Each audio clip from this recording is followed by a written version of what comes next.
जंगल में बहुत दिनों से बारिश हो रही थी, इसीलिए पक्षियों का खाना खत्म हो गया था। बारिश कम हुई है तो मैं जाकर अनाज ले आती हूँ। बच्चे भी भूखे हैं। बच्चों, मैं तुम्हारे लिए दाना लेने जा रही हूँ। तुम घर के बाहर बिल्कुल मत जाना। ठीक है मम्मा। गुड़िया अनाज लेने चली जाती है। थोड़ी दूर जाने के बाद गुड़िया को अनाज मिल जाता है। अच्छा हुआ मुझे अनाज मिल गया। गुड़िया वह अनाज लेकर घर जा रही थी, लेकिन बारिश बहुत बढ़ गई थी। गुड़िया अनाज लेकर उड़ नहीं पा रही थी। गुड़िया एक पेड़ की डाली पर बैठ जाती है। बारिश तो बहुत तेज है, अब मैं क्या करूं? तभी गुड़िया को एक घर दिखाई देता है। चलो थोड़ी देर के लिए मैं उस घर में रुक जाती हूँ। गुड़िया उस घर के पास आ जाती है। कवि बहन, बहुत तेज बारिश है, बारिश रुकने घर के अंदर ले लो। ना जाने कहाँ से मुँह उठाकर आ जाते हैं। फिर कवि को गुड़िया के पास अनाज दिखाई देता है। लेकिन तुम तो मुझे अच्छी चिड़िया लग रही हो, मुझे इनमें से आधा अनाज दे दो, तभी मैं तुम्हें घर के अंदर लूँगी। ठीक है कवि बहन। फिर गुड़िया घर के अंदर आ जाती है। अरे बहुत भूख लगी है, कल से बारिश की वजह से कुछ खाने को नहीं मिला। लगता है अब छोटे पक्षियों के घर तोड़ने ही होंगे। तभी चील को गुड़िया का घोंसला दिखाई देता है। चील गुड़िया के घर के पास आ जाती है और दरवाज़ा खटखटाने लगती है। लगता है मम्मा आ गई। लाडू दरवाज़ा खोल देती है। फिर चील उन दोनों को लेकर गुफा की ओर चली जाती है। ये सारा नज़ारा मिट्ठू तोता देख रहा था। कवि उसमें से आधा अनाज लेकर खा जाती है। अरे मुझे तो और भूख लगी है, अब मैं क्या करूं? चिड़िया बहुत देर हो चुकी है, अब तुम्हें मेरे घर में रुकना है तो मुझे और अनाज देना होगा। लेकिन कवि बहन, मेरे पास इतना ही अनाज है और मुझे यह अनाज अपने बच्चों के लिए भी लेकर जाना है। तुम मुझे अनाज नहीं दे सकती तो चली जाओ यहाँ से। बारिश थोड़ी कम हुई है तो मैं चली जाती हूँ, बच्चे भी घर पर अकेले हैं। गुड़िया अनाज लेकर वहाँ से चली जाती है। अरे मुझे लगा चिड़िया रुक जाएगी, मैं भी कितनी पागल हूँ, चुपके से भी तो अनाज खा सकती थी। अब मुझे ही अनाज ढूंढ कर लाना होगा। गुड़िया घर आ जाती है, लेकिन उसके बच्चे तो घर पर नहीं थे। वह बहुत डर जाती है। तभी मिट्ठू तोता वहाँ आ जाता है। मिट्ठू तोता गुड़िया को सारी बातें बताता है। वह चील तुम्हारे बच्चे को लेकर गुफा की ओर गया है, जल्दी से जाओ और तुम्हारे बच्चों को बचा लो। फिर गुड़िया गुफा की ओर जाती है और एक पेड़ की डाली पर बैठकर अपने बच्चों को देख लेती है। इस बारिश में तो गरम गरम बिरयानी खाने का मज़ा अलग ही है। तुम दोनों की तो मैं बिरयानी बनाऊंगा और मज़े से खाऊंगा, लेकिन मेरे पास तो चावल नहीं है, अभी चावल लेकर आता हूँ। चील बच्चों को पान देता है। अब तुम कहीं नहीं भाग सकोगे, मैं अभी चावल लेकर आता हूँ। चिड़िया वह सारा नज़ारा देख रही थी। एक अच्छा मौका है, मुझे बच्चों को बचाना होगा। चील गुफा से जैसे ही निकलता है, गुड़िया गुफा के अंदर आ जाती है और अपने बच्चों को छुड़ाकर वहाँ से चली जाती है। फिर गुड़िया मिट्ठू तोते के पास आती है। मिट्ठू भैया, अब उस चील को मेरा घोंसला पता लग गया है, मुझे यहाँ से चले जाना चाहिए। हाँ गुड़िया, मैं भी यहाँ से जाने वाला हूँ, मेरा घोंसला भी एक ना एक दिन चील के नज़र में आ ही जाएगा। गुड़िया अपने बच्चों और तोते भाई के साथ दूसरे जंगल में आ जाती है।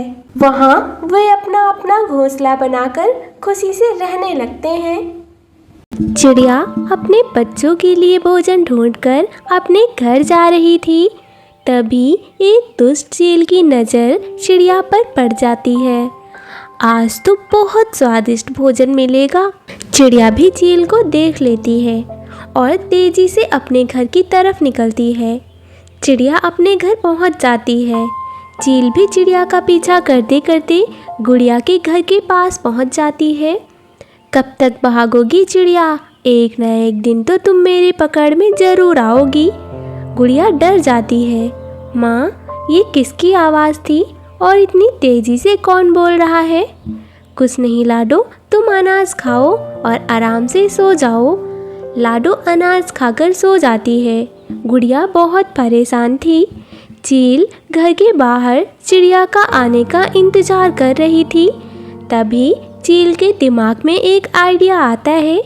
चिड़िया और उसका यह छोटा सा बच्चा तो मेरे एक ही दिन का भोजन है। क्यों ना मैं चिड़िया को डरा दूं, फिर वह मुझे रोज़ भोजन ला कर देगी। रात गुजर जाती है। फिर चिड़िया बाहर देखती है तो चील अभी भी उसका इंतज़ार कर रहा था। माँ, मुझे तो भूख लगी है, आप खाने के लिए कुछ ला दो ना। लाडो, मैं अभी लाती हूँ। गुड़िया सोचती है, अब मैं बाहर कैसे जाऊँ? ये चील तो मेरे घर के बाहर ही बैठी है, मैं कब तक ऐसे बैठी रहूँगी? मुझे अपने बच्चे के लिए खाना भी तो लाना है। गुड़िया डरते डरते घर से बाहर आ जाती है। तभी चील कहती है, मुझे पता था कि तुम बाहर ज़रूर आओगी। अब सुनो, मेरे पास एक आइडिया है। अगर तुम्हें अपनी बच्ची को बचाना है तो तुम्हें कुछ करना होगा। क्या करना होगा मुझे? तुम्हें रोज़ मुझे एक शिकार ला कर देना होगा। ठीक है चील भाई, लेकिन मेरे बच्चे को कुछ मत करना। हाँ हाँ ठीक है, चलो जल्दी जाओ और जल्दी से खाना लेकर आओ। फिर गुड़िया खाना ढूंढने के लिए चली जाती है। थोड़ी दूर जाते ही गुड़िया को एक मरा हुआ पक्षी दिखाई देता है, तो वह पक्षी लेकर चील के पास जाती है। आज का खाना तो बहुत टेस्टी था, रोज़ ऐसे ही मेरे लिए खाना लेकर आना। फिर चील वहाँ से चली जाती है। यह सब कालू देख रहा था। फिर गुड़िया अनाज लाने के लिए निकल जाती है।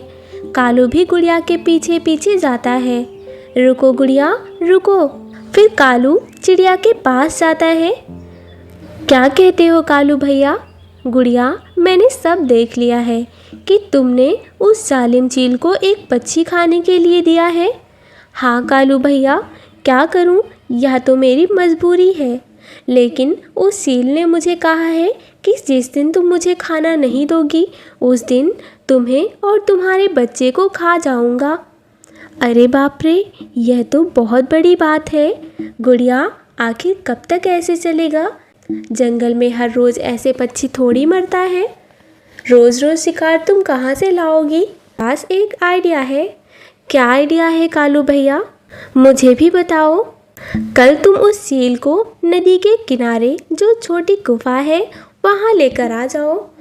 दूसरे दिन सुबह हो जाती है। चील गुड़िया के पास आ जाता है। कहाँ है मेरा आज का शिकार? चील भाई, नदी के किनारे जो गुफा है वहाँ एक स्वादिष्ट खरगोश रखा है मैंने। उसे आपके पास लाने ही वाली थी, लेकिन वो बहुत हट्टा कट्टा और मोटा था। आप चलो और उस नरम नरम मांस का मज़ा लो। फिर गुड़िया चील को लेकर गुफा के पास आ जाती है। कहाँ है मेरा शिकार चिड़िया? अंदर जाओ चील भाई, अंदर ही तो रखा है मैंने। चील थोड़ा अंदर जाता है। तभी कालू कौआ एक बड़ा सा पत्थर उस गुफा के दरवाजे पर लगा देता है। बचाओ बचाओ मुझे, चिड़िया मुझे बचाओ। फिर कालू कौआ और चिड़िया वहाँ से चले जाते हैं। कालू भैया धन्यवाद, अगर आप नहीं होते तो मेरा और मेरी बच्ची का क्या होता? अरे नहीं नहीं चिड़िया, जंगल में यह सारी बातें तो होती रहती हैं और हमें एक दूसरे की मदद करनी चाहिए। हाँ कालू भैया। फिर गुड़िया अपनी बच्ची के साथ खुशी खुशी रहने लगती है।